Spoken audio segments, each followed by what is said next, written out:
Welcome back to Invest Global. Today I'm going to do a bit of a macro outlook for August of 2021 since we just wrapped up July. I hope everyone's having a great Sunday.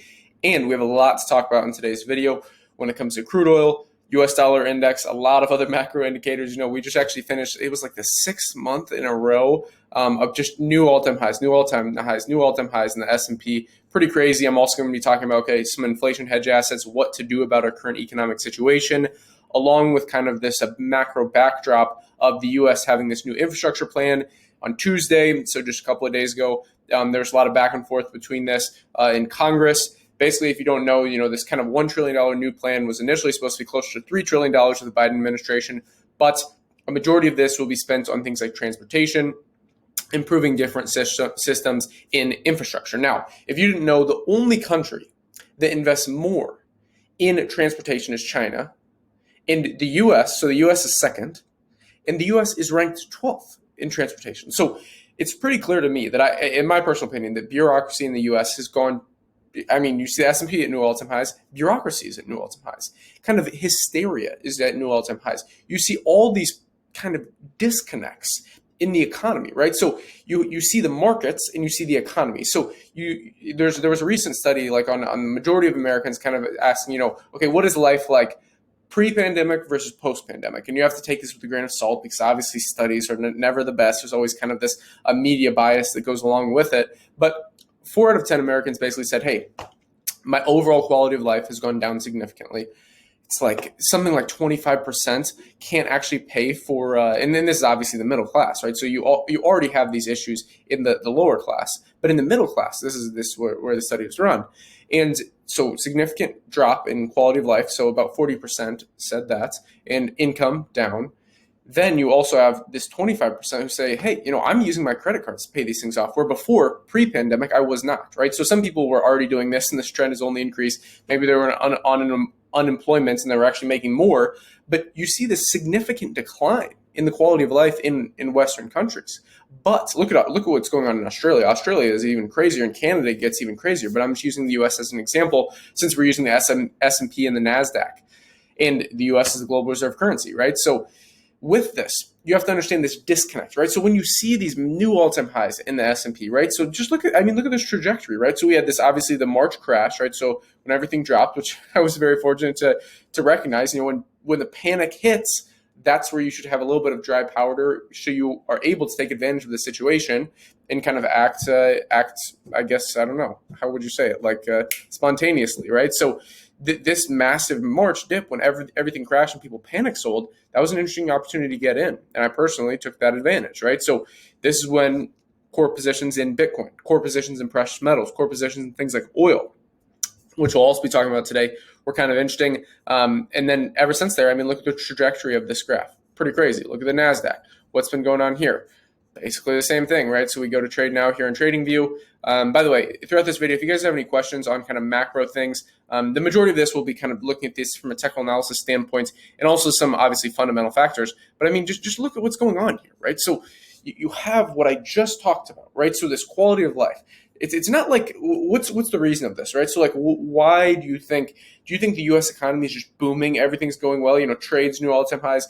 Everybody has jobs. Everything's hunky-dory. No, that's not what's happening. So this disconnect in the market is what you should be identifying, right? So this is kind of the perception gap that I talk about. And that's why personally I like emerging market equities. I like commodities. I like some blockchain assets. Now, that's a bit more high risk, high return. You have to know what you're doing in that space. I have a lot of videos on blockchain and kind of different projects in that space. But the point of this video is, again, to identify this overall trend. Okay, what's the macro trend? Well, it's pretty clear ever since 2010, like ever since this kind of a recession here, 2008, right? We've seen just a parabolic growth, right? So, and especially now, it's gone extremely parabolic, right? So this is what you should see and go, okay, wait a second. Now, why is this going up? But you see all these other things going on in the macro economy. Hey, new all-time highs in, the actual stimulus injection in the market. We've never seen an environment like this, right? So that's not to say that this can't continue, right? That's not to say that this chart can't, we can't just see let me just draw it out for you, right? That's not to say we can't just see something like this happen, right? And continue to see new all-time highs. What this means is you should put yourself in the situation where you can benefit from this, right? Because you see, okay, these people that did not benefit from this massive, massive move towards the upside in a lot of different asset classes were the people that do not have investable assets.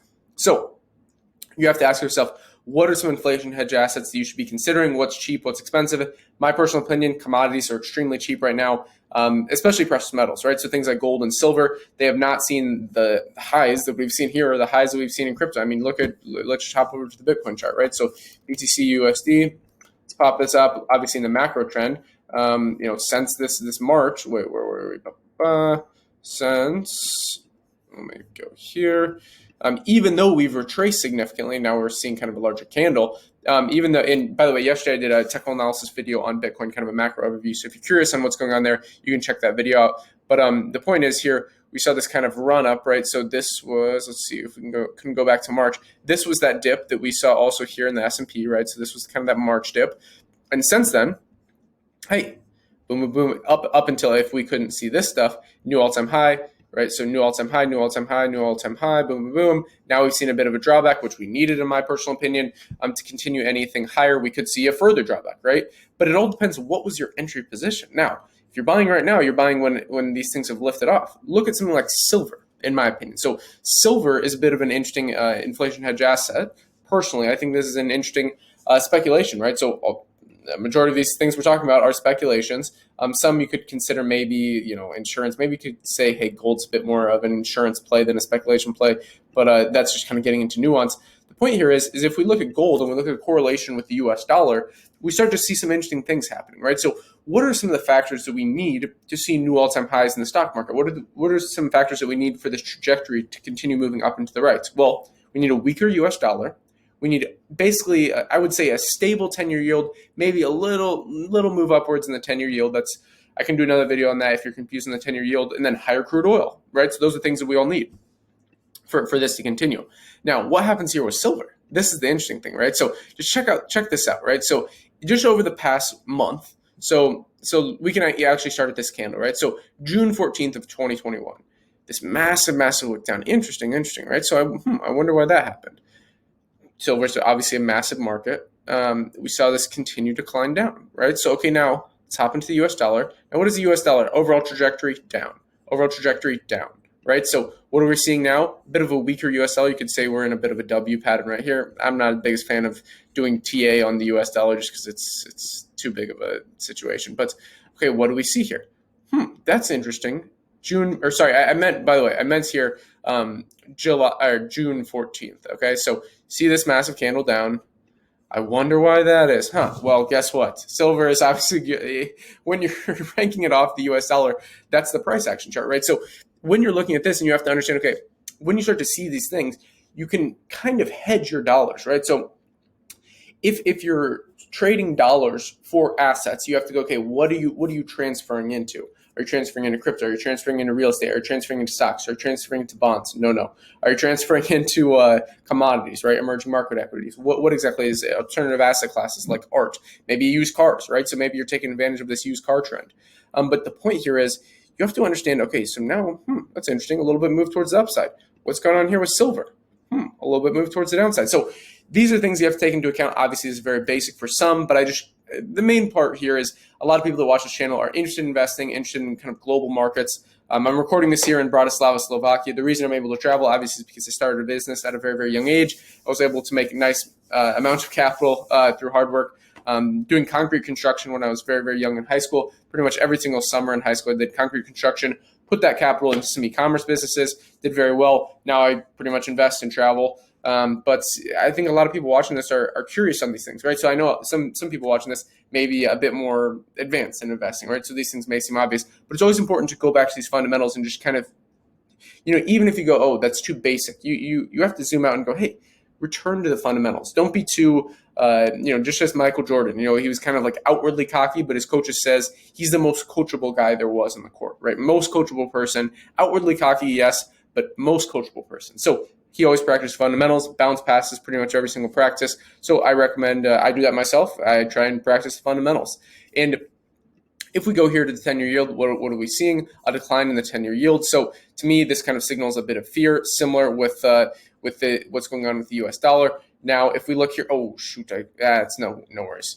Lastly, we'll go here to crude oil. I was going to show you some global macro indicators of different countries, but it's not all that important, to be quite honest, and then we'll wrap things up here. By the way, at this point in the video, if you guys have any questions, any comments, let me know down below in the comment section. We also have a Telegram group of like-minded investors talking about all different global investment strategies, linked down below in the description. Beyond that, we have Twitter and Instagram at investglobal_IO. That's Twitter and Instagram at investglobal_IO. So we saw crude oil here. What has been going on? So like I said, in order to see new all-time highs in the stock market, crude oil needs to go higher. It was interesting to take advantage of some of these dips in kind of this March section of 2021. I obviously didn't buy the exact bottom, right? I don't think a lot of people did. I bought it here and then panicked a little bit, clearly. Well, the nice thing is whenever I'm getting into an asset class that I know I'm holding for long term, I don't really worry about, hey, I'm having to sell, right? Because this is not money that I need to live day to day, right? So you have to separate out these different things, right? So when you're in an asset class and it continues to fall further, that's the opportunity to average in my personal opinion.